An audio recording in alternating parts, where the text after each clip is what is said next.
अस्सलाम वालेकुम दोस्तों, डेली पाकिस्तान के टेक रिव्यूज़ में खुशामदीद और मैं हूं सरफराज अली। फ्रेंड्स, Huawei ने 2020 में एक बजट फ़ोन मार्केट में लाने का फैसला कर लिया है और वो है Huawei Y6s।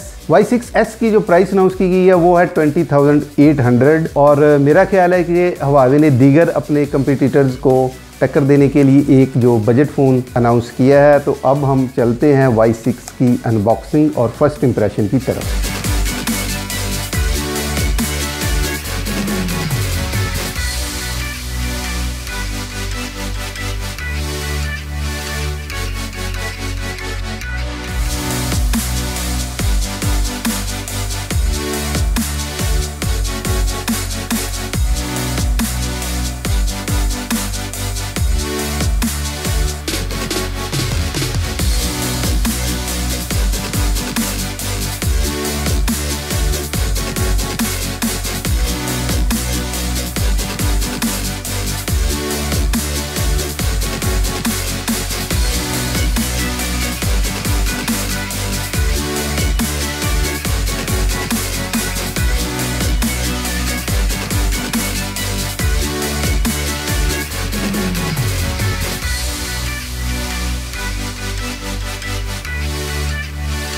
तो फ्रेंड्स, उम्मीद है आपको Y6s की इनबॉक्सिंग और फर्स्ट इंप्रेशन पसंद आया होगा।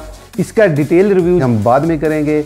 उससे मुतल्लिक अगर आपके कोई भी क्वेश्चंस हैं या कोई कंसर्न्स हैं तो हमें कमेंट सेक्शन में ज़रूर लिखिएगा।